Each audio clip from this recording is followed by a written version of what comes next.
Salut, c'est encore Duclair avec vous pour la suite, n'est-ce pas, de notre cours dans Atlantis Studio 4. Aujourd'hui, nous allons voir particulièrement comment positionner les objets dans Atlantis Studio 4.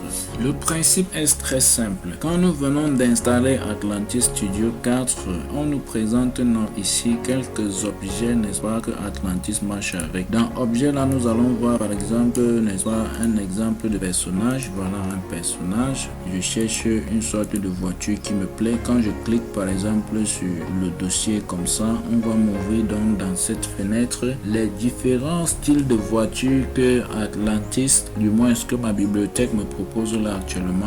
Pour positionner sur mon dessin, je choisis, n'est-ce pas, le style de voiture qui me plaît. Je clique sur ça tout simplement, je maintiens la souris cliquée et puis je guide ça sur mon bâtiment. Voilà, quand c'est positionné donc comme ça, il y a la possibilité peut-être de régler, de bouger et de positionner comme on voudrait. Quand je clique donc sur cette voiture, à partir d'ici, je clique sur objet. Ça m'affiche donc la voiture automatiquement. À partir d'ici, il y a donc la possibilité de roter. Si comme la voiture regarde en face, ça ne me plaît pas, je voudrais peut-être que ça regarde l'intérieur, je peux roter ça à partir d'ici. Soit je tourne comme ça, soit je tape l'angle. En tournant comme ça, ça me montre donc tout simplement comment la voiture est en train de roter automatiquement sur mon dessin. Ça me montre, n'est-ce pas, la rotation de ma voiture. Je peux roter donc jusqu'à avoir donc la position qui me plaît, ou bien je tape, si je voulais tourner à 90 degrés, je tape l'angle de 90 degrés tout simplement et puis je valide.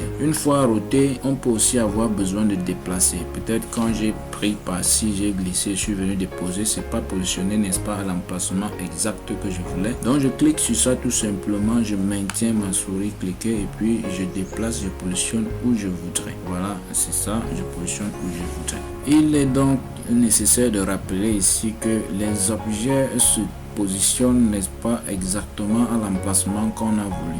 Si je prends par exemple cette voiture, je peux glisser là, j'arrive sur le mur et ça va toujours avoir l'envie de se positionner sur le mur. Voilà la voiture qui est positionnée sur le mur. Donc nous devrions faire très attention quand on est en train de positionner un objet, qu'on se rassure donc que cet objet est positionné à l'emplacement qu'on a souhaité. Une voiture positionnée sur le mur, peut-être par erreur, ça relève quand même un tout petit peu de l'utopie. On peut donc cliquer, déplacer, positionner même n'importe où, ça dépend de nous.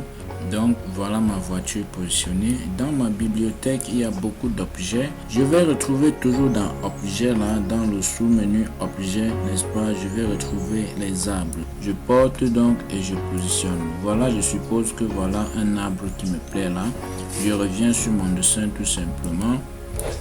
Je clique par le même principe que pour la voiture tout à l'heure.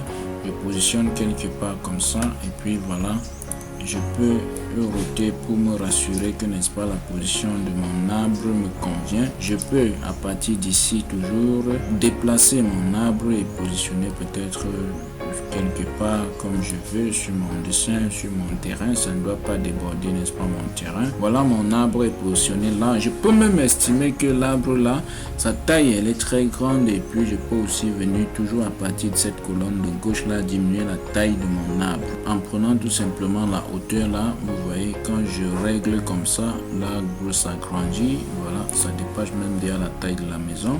Voilà. Ça peut aussi ne pas me plaire comme ça. Je réduis tout simplement et puis voilà, ça se réduit automatiquement.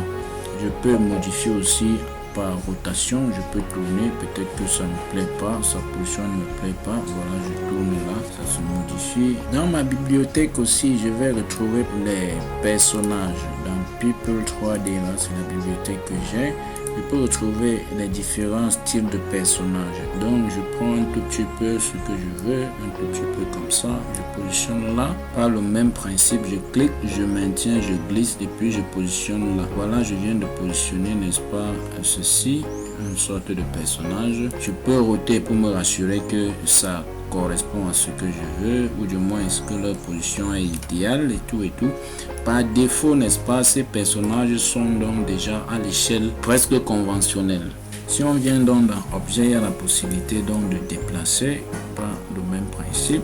Ça dépend, n'est-ce pas, de la vue, n'est-ce pas, que nous voulons faire ressortir sur nos images. l'animation, de l'ambiance ou du moins de ce que nous voulons représenter sur nos images. On peut router, on peut augmenter la taille. Ici, avec ces autres objets là, il y a la possibilité, n'est-ce pas, d'augmenter la taille ou de diminuer la taille de quelqu'un, ça dépend de nous. Voilà par exemple 173,68 cm, c'est pratiquement la taille d'un être humain, c'est la taille de cet objet là, donc c'est pour cela que je dis que c'est un tout petit peu à l'échelle. Par le même principe, nous pouvons aller même jusqu'à l'intérieur des bâtiments, positionner, n'est-ce pas, des objets. Voilà, on est ici au-dessus de la véranda, on voit le dessus de la véranda. On peut aller positionner quelqu'un sur la véranda en cliquant là, on glisse. Il y a donc beaucoup d'objets, des canapés, des tables, des voitures, beaucoup de styles d'objets, n'est-ce pas, pour embellir notre dessin, pour faire parler, n'est-ce pas, notre dessin selon ce que nous voulons. Il y a même les grands objets là pour, n'est-ce pas, représenter à l'entrée des bâtiments et tout. Quand on prend la position là, voilà un grand objet. Donc ça ressort un tout petit peu de manière un peu plus réaliste, un peu notre dessin. Ça rend notre dessin un tout petit peu réaliste. Il y a beaucoup de styles. Stop là quand tu ne veux pas. Voilà, stop là. On peut prendre là pour par exemple faire parler, n'est-ce pas, notre dessin.